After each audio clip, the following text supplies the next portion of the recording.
दही पटल बनवाई आवश्यकता अनुसार आम पटल को धोईकी नवा तापर गोटे पनिकी हो कि छुरी साहाय्य तार जो ऊपर चोपा गुड़क हल्का हल्का आम छड़े नहीं एमती 2 खंड भाव में काटी नवा आउ काटी सारा पर से आम कौन करवा ना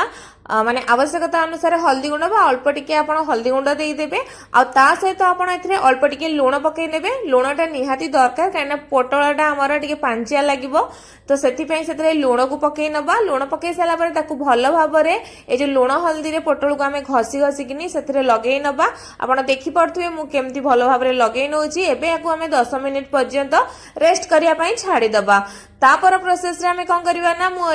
माने दही पोटल जेतु बनेबा तो दही हमको निहाती दरकार तो एठी मु दही नीची आउ ताकू आपण चामच हो किबा गोटे बीटर साहाय्य ताकू एमती भल भाव रे माने घांटी किनी पूरा पेस्ट भलिया कर देबे देखि पड़थुवे पूरा हमर जो दाना दाना थिला एबे पूरा बडा भाव रे पेस्ट हो जाईची एबे सेथिरे आमे कोन करबा ना गोटे चामच चीनी देई दबा आ ता सहित कोन करबा ना आधा चामच हमर एठी कला लुण देउचे आउ माने जहार की माने हमर खट्टा मिठा बैलेंस करिवो तो तापर याको एबे भल भाव रे आमे गोळेई नबा चीनीटा जेमती मेल्ट होवा पर्यंत ए सब को भल भाव रे आमे गोळेई नेले तापर देखु पाउथिबे यार टिके मोटा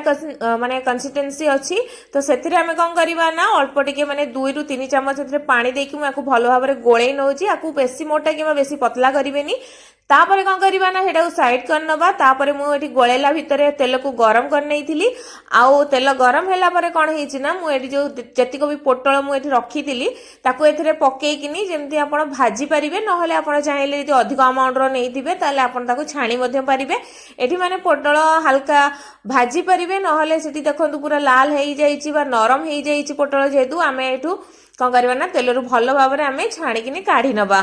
एबे कौन करबा ना ए जो तेल हमर बळिला से तेल को आमे बिल्कुल भी व्यवहार करबानी काहे कि ना ए जो तेलटा आमे देले हमर माने दही पोटल रे दही रो कलरटा चेंज हे जिवो तो आमे से तेल को काढी नबा आउ माने अलगा किछ भजा भजा कला बेले ताकू व्यवहार कर नबा एबे मु सेतिरे देउची आउ गोटे चम्मच रिफाइन तेल ता सहित देउची 2टा सुखिला लंका से फुटी गला परे किछ सोरिस आ भृसंग पत्र को मु एथरे पकेई नउची ए सब भल भाव रे जेतु फुटी गलानी एबे गैस को आमे कोन करबा ना बंद कर नबा आ जो पोटल भाजी की रखिथिले कोन करबा ना एथरे पकेई की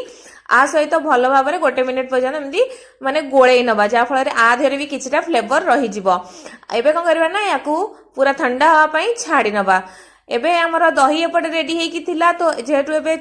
माने पोटलटा हम ठंडा हे जाईची एबे ए जो तड़काटा दही रे पकेई नै की भल भाव रे गोळे नबा बेले बेले कोन हेता ना गरम गरम पकेइले दहीटा फाटी जाई थाए तो सेति पई पूरा ठंडा करी की नेबे एबे देखि परथुबे हमर दही पोटलडी पूरा पूरी माने बनी जाईची याकू आपण 5 मिनिट रेस्ट देई देबे तापर याकू खाइबे एबे याकू आपण घरे निश्चय बनांतु आ किपरि लागला हम कमेंट बॉक्स रे कमेंट करी निश्चय जणांतु